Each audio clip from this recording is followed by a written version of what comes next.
Hello and welcome to this episode of You're So Cool.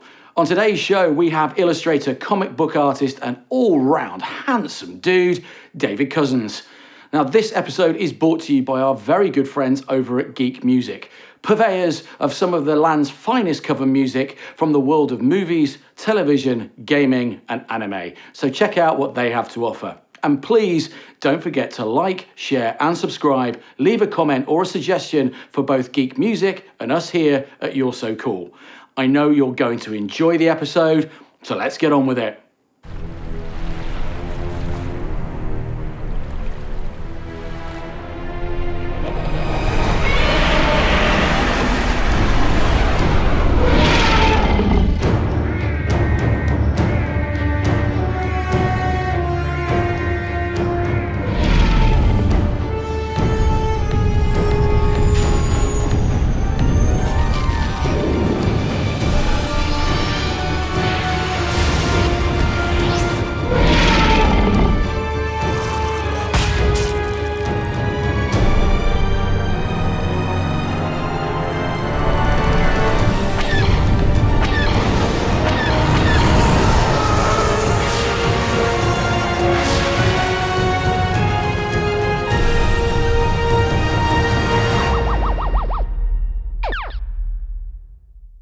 Hey David, thanks for coming on the show today.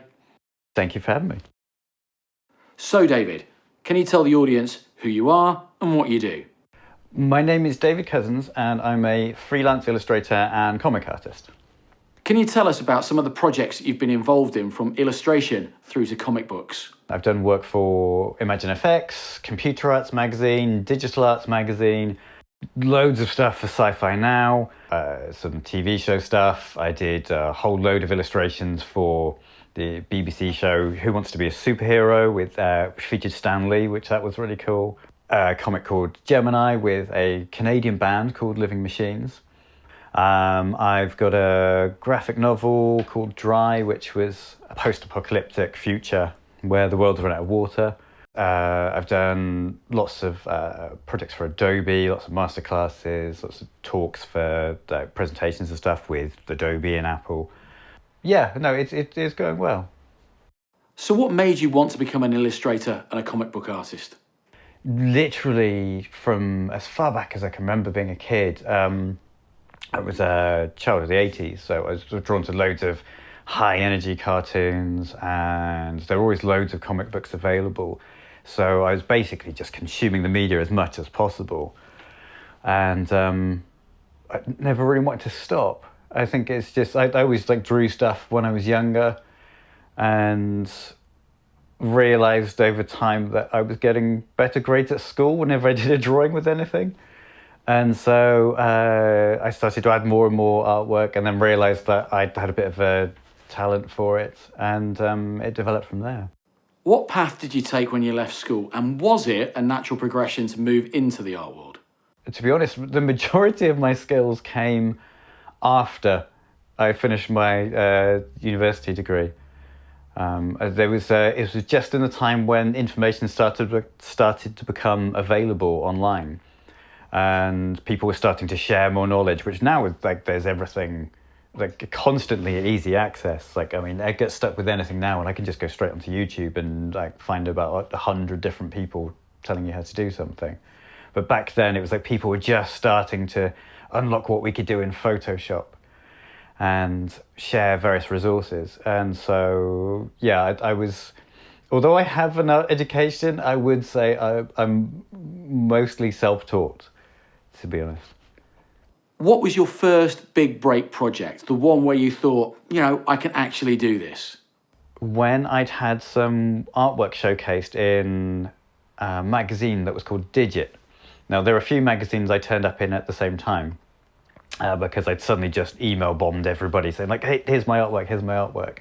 And I was very fortunate in that the editors of Digit and Advanced Photoshop and Imagine FX, there are a few magazines that featured my work.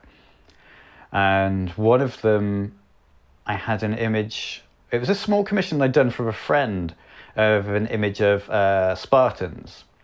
and a publisher, or the guy in charge, a head-up guy, a publisher, saw my artwork, and he was doing a historical book for Kingfisher and Macmillan Publishing.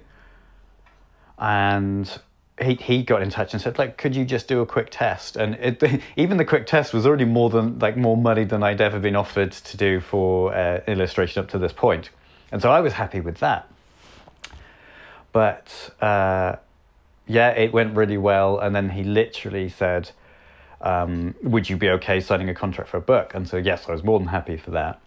And then I went on honeymoon, because I literally got married just early on into production, and then came back to see an email that said, actually, would you like a 4-book contract? And so I very happily said yes. I took that, and that was the moment I knew I was going to be okay at this. How has geek culture affected or influenced your work? Geek culture has been an enormous and invaluable influence on my life. As you may guess from all of my stuff here, I've been a massive geek and a huge fan of all this stuff ever since I can remember. And much like a lot of guys my age, we've not really grown up or let go of any of it. We just keep just going back to it and redesigning it and getting more toys. And it's been hugely helpful as well. It's given me a lot of design influences to bring to the table for certain, especially like certain magazines like Sci-Fi Now. That was very much, they would commission me to do something. It got to a point where I knew so many geek things that I was throwing in references left, right, and centre. And they got to the point where they stopped giving me detailed briefs and said, it just needs to vaguely be this, and just assume that I knew and could completely populate an image with loads of geeky references, and it would all be correct and wouldn't be caught out. So it's so much fun being able to bring something you love entertainment-wise into something you love work-wise. And it's one of those gifts that keeps on giving. I really love geek stuff, and I can't believe that sometimes that I get to draw so much of it so often. It's lovely. Growing up enveloped by geek culture, what properties from film, TV, comics, gaming, etc. really fueled you? First and foremost, as you can probably see, Transformers was like one of my first loves. It's literally the first toy I remember getting is the original Optimus Prime. And I used to get up early as a kid on the weekends and watch TV, because you had to get up at like 6 a.m. to watch some of the shows, and I would be up there by myself, sneak downstairs, watching Transformers and G.I. Joe and He-Man. I destroyed an old VCR tape recorder by just watching Star Wars on repeat, and my dad used to just complain about the fact he knew the dialogue backwards because me and my brother watched it so much. Comics-wise, it's always been... I transitioned from the Transformers comic to other Marvel stuff like Spider-Man and the X-Men. That was very, very strong for a long time. I've kind of drafted over to Image Comics a bit now as I've got older. But also, like video game-wise, I don't think you may see some of the stuff there. I've got, Legend of Zelda has been huge in my life. All Nintendo stuff I've got like a very soft spot for. Even more current stuff, Horizon Zero Dawn, Horizon Forbidden West on the PlayStation. The Portal stuff, which I've got, it's out of shot. Portal stuff like from Valve, Half-Life, World of Warcraft. From a comic book point of view, what and who really inspired you? Comics-wise, it kind of changed over the years. It's initially a lot of the 90s stuff, like your Image guys like Todd McFarlane, and then on Marvel side, like Adam Kubert and Joe Madureira, who did the Uncanny X-Men for a stretch. Their kind of stuff really, that was really gave a lot of, again, it was a lot of action and dynamism and, again, bright colours, so I think you can see what I'm drawn to. That stuff was really inspirational in my formative years, and so that's never left my artwork and the kind of choices I have. Over the years, though, I've done... This happens sometimes with creative people. I discovered, eventually came across Mike Mignola's stuff from Hellboy. And when I first saw it when I was younger, it didn't really do much for me. But as an adult, I love it. His stuff's amazing. And then you find you go on artistic journeys with these things. And so recently I've been looking at Alex Toth, who I'd never heard of when I was a kid. And he didn't do any massively big work connected to, say, Spider-Man or Batman. But his stuff's really, really good. And things like David Mazzucchelli and Frank Miller's Batman Year One, that's kind of... I enjoyed it when I read it when I was younger, but now as an adult, I absolutely adore it. And it's like and it's obviously inspired so many filmmakers. It is funny. I think now, as I'm more of a comic artist now, you start to appreciate what people are doing as well as how something looks on its first appearance. And so there's a lot of stuff to be learned. So inspiration now is coming from all over the place. So, what did it feel like the very first time you saw your work in print? The first time I saw my work in print was a rush. It's so funny now, when work turns up, I'm almost blasé about it. It's easy to become jaded, I guess. But when it first happened, and I was sent the magazine as well by the publisher, rather than having to go out and buy one myself. They literally sent it early and said, "Here it is. Thanks for all of your hard work." And I couldn't believe it. I was elated. I just sat there, looked at it, and like there was my work and my name, and it was in print. It was an actual thing I could show people. So it wasn't just like, oh, I draw stuff and it's a couple of scribblings of paper at home. It was literally an international magazine all over the place, and that was huge. And I try to remind myself of that sometimes, because it is easy to become jaded. And like work will turn up and you're like, okay, cool, that's nice. And then you carry on with your day because you're drawing the next thing. And it's important, I think, sometimes to think, no, this is what I always wanted as a kid. And it really is something special and to be appreciated. You mentioned the work you did on the CBBC show, Who Wants to Be a Superhero? Now, was this the first time you'd actually seen your work on TV? I think it was a very last minute thing. I got contacted and I only had to provide some illustrations of the children in their superhero personas. But it was so warmly responded to that they actually got me to make all of the... They had these insert images, so it would start off as a comic frame and then morph into real life, which that was literally peppered throughout the entire season. And that was really nice to be asked to do that off the back of just... I thought my work was going to be in just one episode, and that was going to be enough, to be honest. But then to see that it was almost consistently part of the branding throughout the entire show was really, really nice. And then, of course, it was cool also to be that close, in a way, to Stan Lee when he was doing something. A few years back, you were asked by Adobe to attend and instruct their masterclass sessions. How did that come about and feel to be recognised by the industry-leading software developers?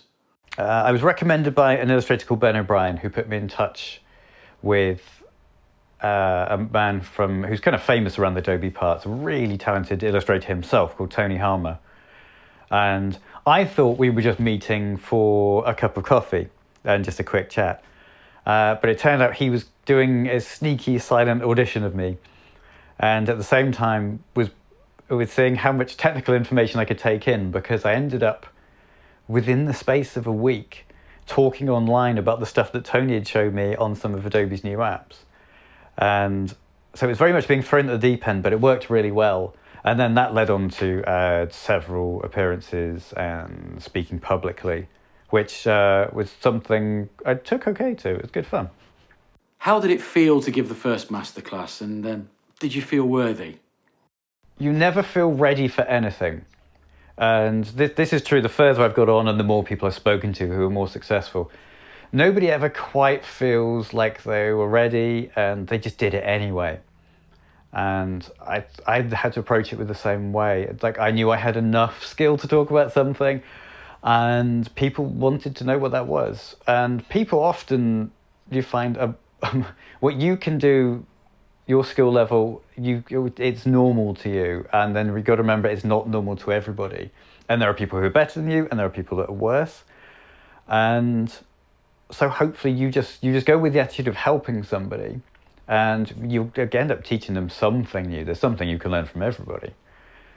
So you kind of ignore any thoughts of self-worth because they're not helpful, and you just treat everything as if you're talking to a friend, and then that makes it easier. Obviously, geek culture plays a huge part in some of your work. Not too long ago, you completed a huge body of work with your Transformers collection. Tell us about that project and the strict regime you set yourself.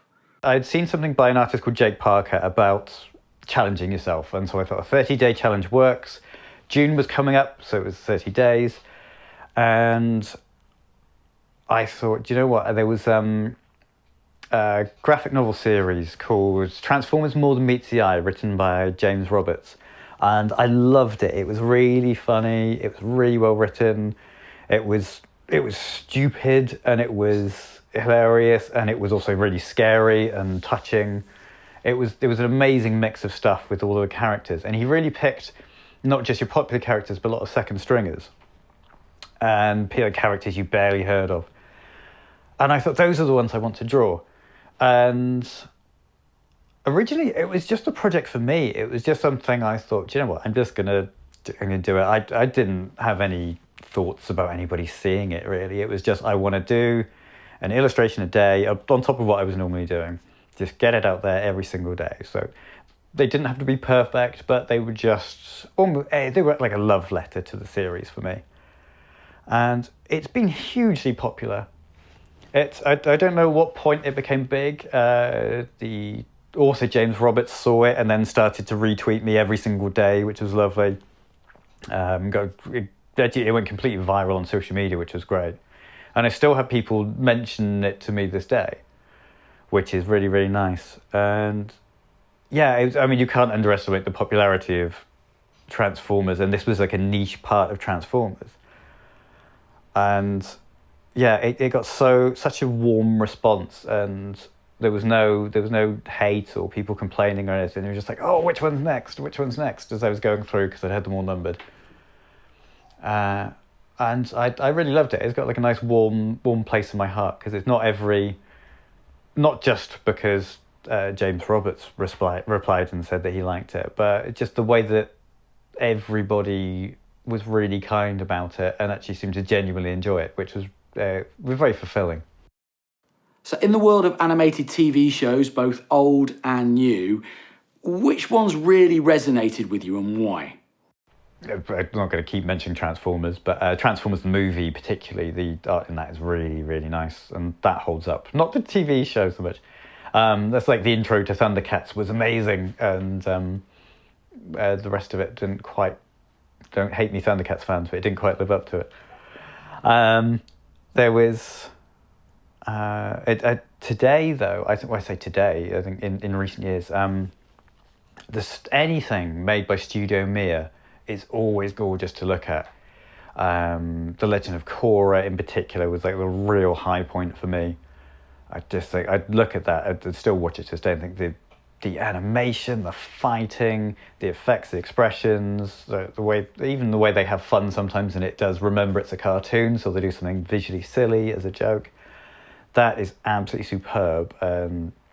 Studio Mir do lots of astounding stuff. There's the Voltron Legendary Defender. That looked really, really nice. They've got Dota on Netflix. Everything they do, I think, is gorgeous. Do you think the 80s style of animation had something really groundbreaking about it? Filmation and rotoscoped imagery, etc. I think the kind of imagery that resonated with me from a young age with early cartoons was much more the stylized, exaggerated things, rather than the heavily referenced rotoscope stuff. Like, say, Filmation used to do a lot of stuff where you had a run cycle, and it was a run. And there's something, this is just personal preference, but there's something about sticking too close to reality, I think, isn't as fun.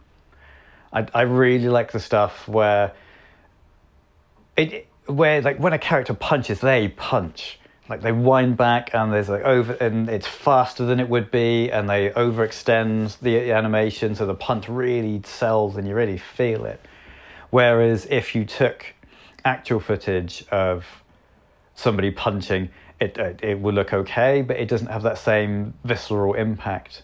And I think it's the same with like Disney things. The animation of, say, The Jungle Book or The Sword and the Stone is very, very good, but you can see how it's like photo reference or video reference. And the same with Cinderella. It doesn't look quite as good to me as, say, Aladdin or Tarzan, which you feel the kinetic movement with things because they will push things more and you will get the exaggeration, which really, really sells an image. Moving back to comic books, were you reading from a young age like the rest of us, and were you a Marvel or a DC boy? I've always read comic books ever since I was very, very small. My gran used to buy me some every single week. And I ended up naturally transitioning from Marvel UK Transformer stuff to other Marvel UK stuff. And it also helped because there were cartoons on, there's a Spider-Man cartoon, and so there were certain characters which I really gravitated to. And then eventually a lot of people will remember the X-Men cartoon from the 90s.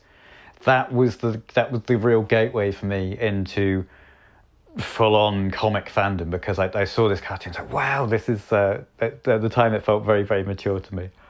And then I started to actually go out of my way to find comics, which was quite tricky for a while in the early 90s.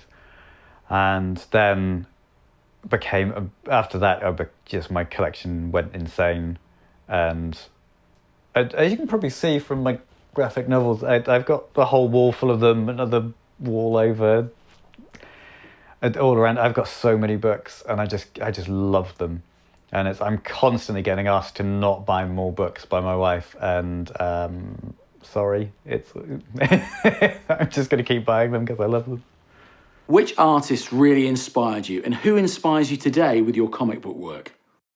The first comic artist to really inspire me was a Canadian artist called Chris Bachalo.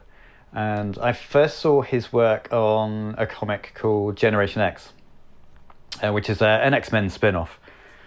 And what really inspired me was that his stuff was...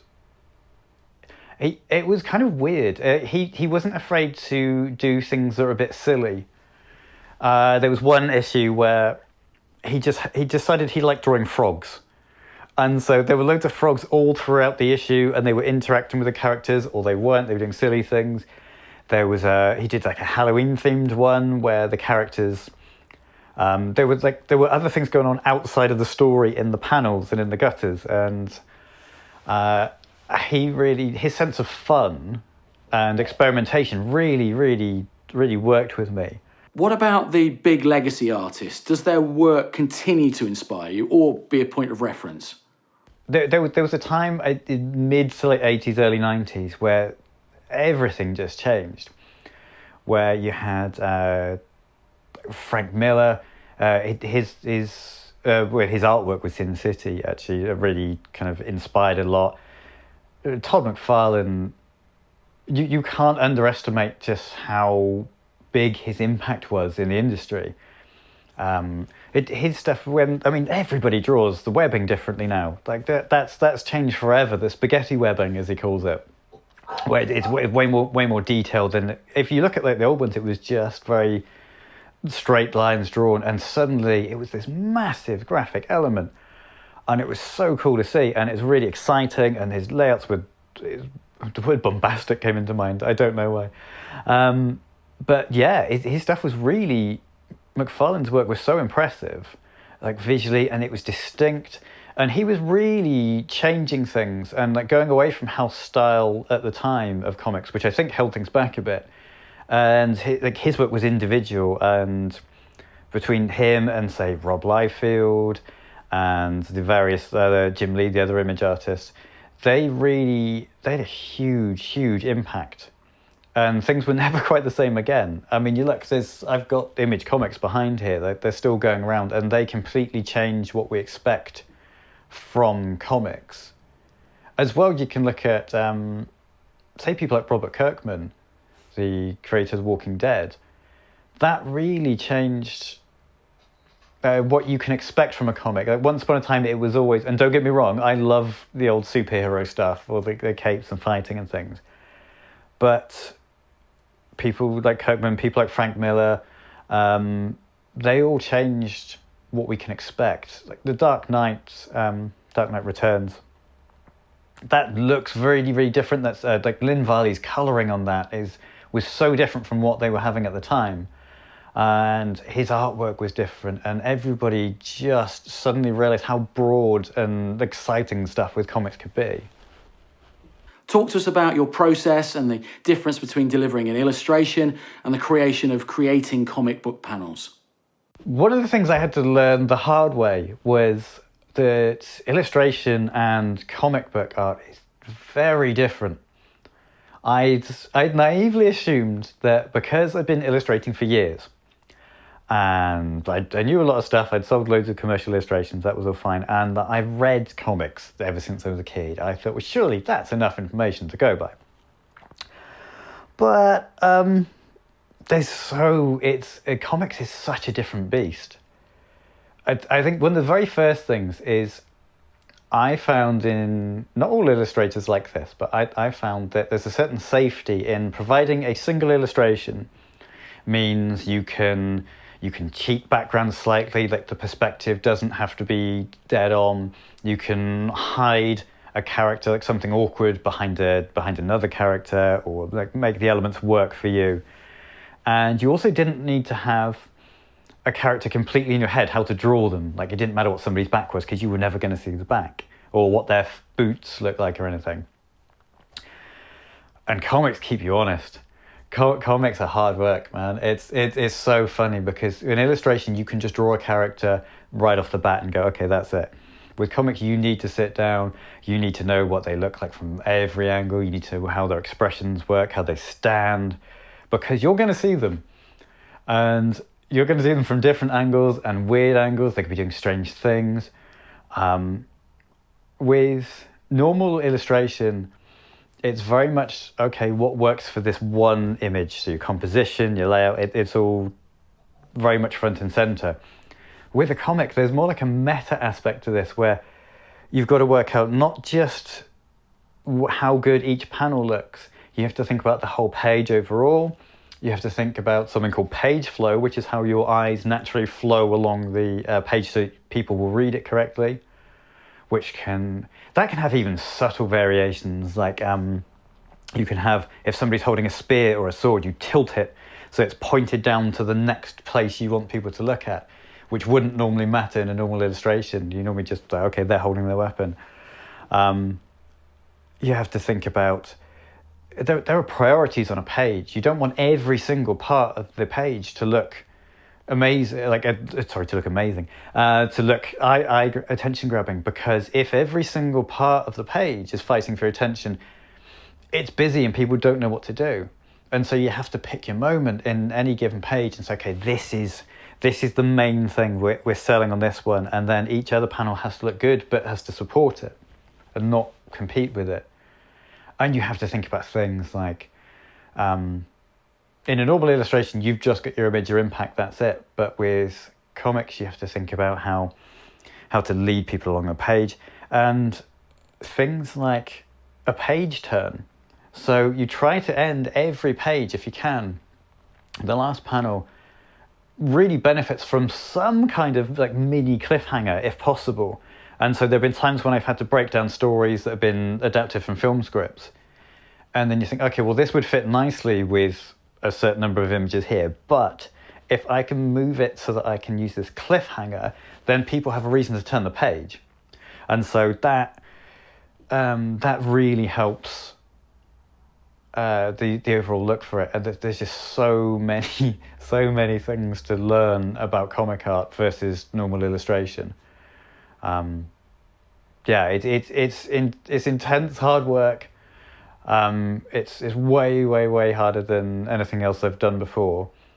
But at the same time, it's so satisfying knowing all of these things, or working out and problem solving these things, that even when I've worked on projects really, sometimes later than I wanted, and it's always been like a grueling schedule for a while, but you still come away feeling quite energized, which I don't always in other projects. So yeah, comics are a big challenge, but I do love it.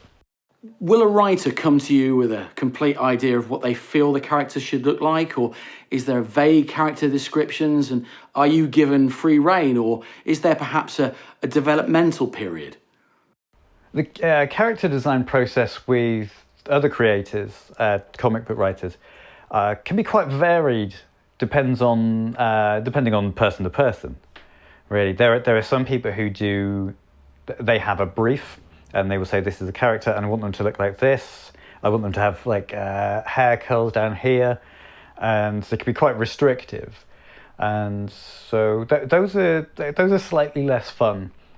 But if somebody's got a very exact idea of what they like, but the majority of writers are quite excited about the collaboration process.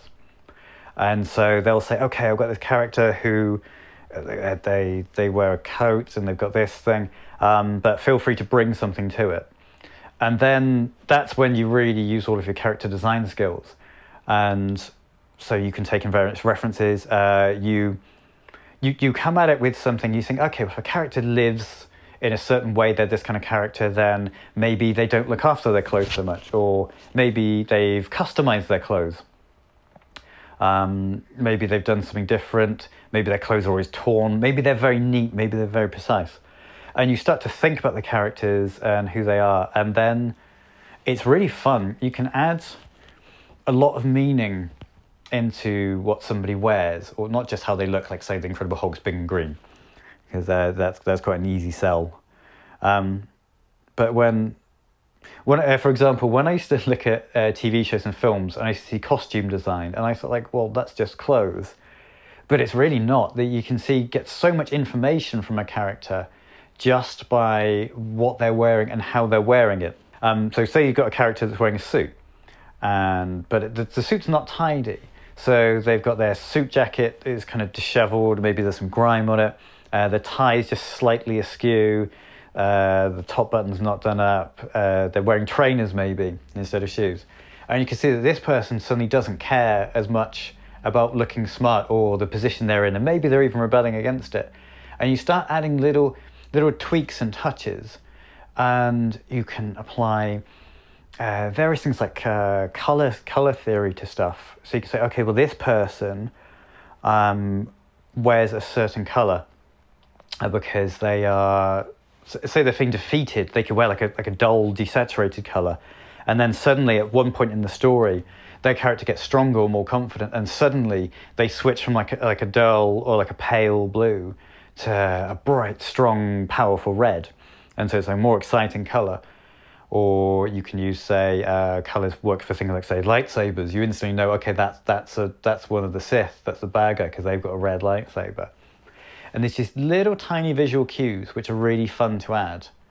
And you can imply lots of things you can make people feel different by how the shape language looks. So, say for example, you can always tell the kind of cute, lovely characters because they're small and they're round, soft shapes, because we like soft shapes, and they can be furry and soft. So we think like, oh, it'd be nice to give them a hug. Whereas you have like evil characters, it's always a go-to to make them spiky. If you give them kind of spikes, and your brain just subconsciously thinks like that would hurt me if I came anywhere near it and in contact with it. And so we use that in shape language. You tend to find that the more edges a character has, the more it reminds us of teeth or spikes or like any of these things. Stuff like characters that look more, if their shape language is more square, they look more strong and stoic and heroic, but also possibly like they may be a bit more rigid and inflexible. So think of, say, like the Thing from Fantastic Four is quite square in his design. Whereas if you went with, say, Spider-Man, he's moving all over the place. So he's kind of energetic and got more triangular shapes in his design. And so he instantly, it looks more energetic and he moves over the place. He will stand differently. So there's a lot to do with characters that's really, really, really fascinating. And the more input that, as a creative, you're allowed to have, the stronger these characters come out looking. And then also you both then feel a real kinship with the characters. Like you both help make them, so they become kind of like your imaginary children. How much control over the style of the comic do you have, and are there guidelines to follow for dictating certain elements of a story? There's a thing with making comics where you have to be mindful of the tone and the general mood of the story. So, for example, if you're doing a horror comic, you're going to want to use a lot of black. So not just because there are shadows, but it feels darker. Your line work could be more scratchy. You can have more like paint spatters. You can, even if you're working digitally, you can like add paint spatters and with brushes and stuff. So it gives a more uncomfortable energy, whereas like a more somber palette, maybe like something a bit more desaturated would work nicely.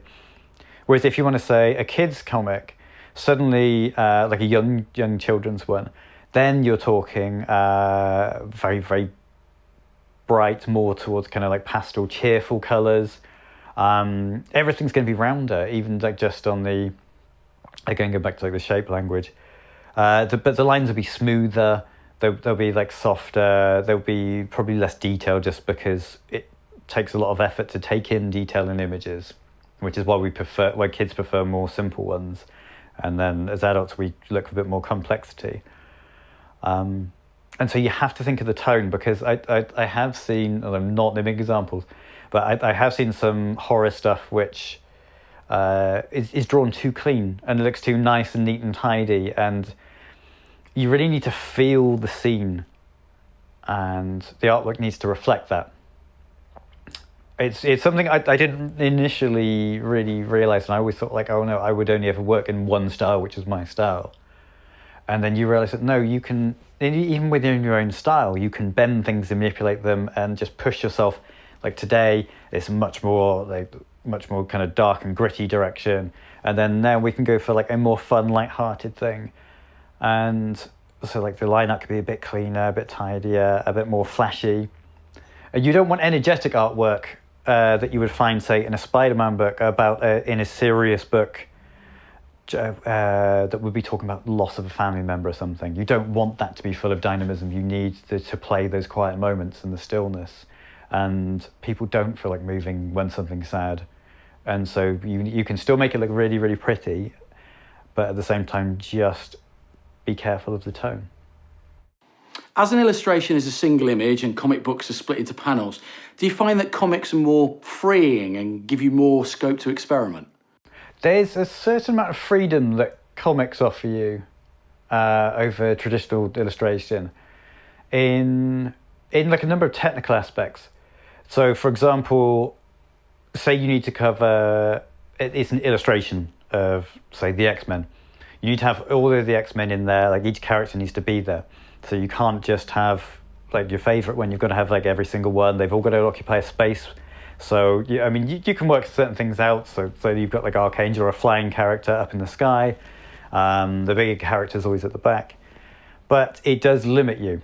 And you'll kind of find that is that you can only do certain compositions. And sometimes there's information you need to get across in the illustration. And so you'll need to see, say, if somebody's got something on their back, you need to have them twisted so you can see as much of the back as possible.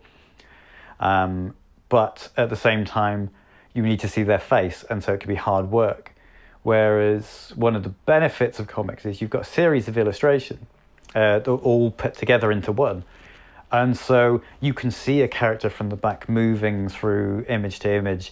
You can suddenly reveal as the camera turns around that there's another character there. You can have them interacting.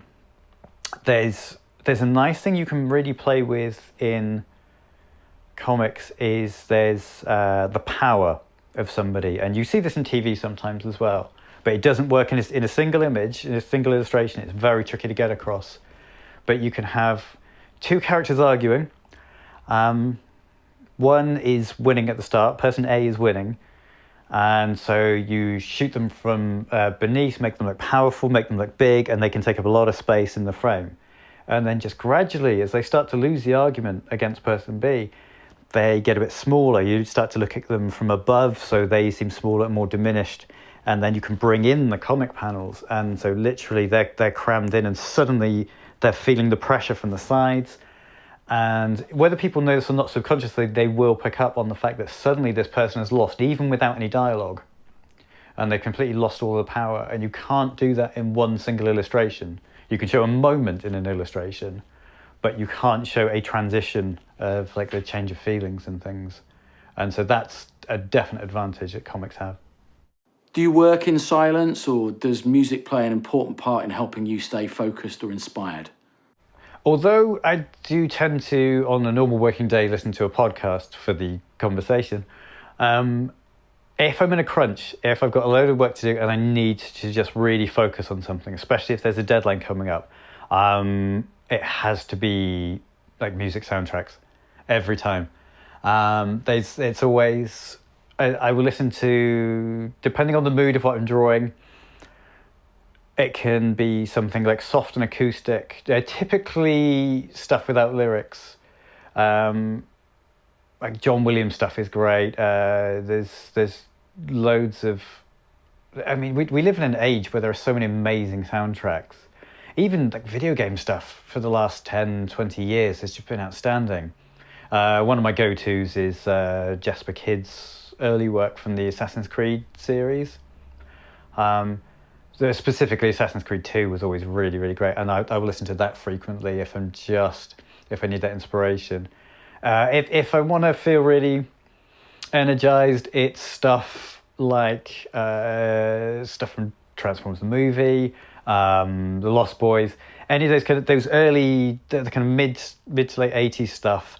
It's just so energizing, and I think a lot of the stuff was really high tempo and upbeat, without being too high tempo.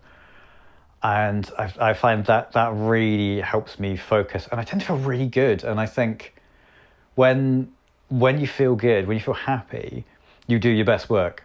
Like without a doubt. It's like, I don't believe in the tortured artist thing, really.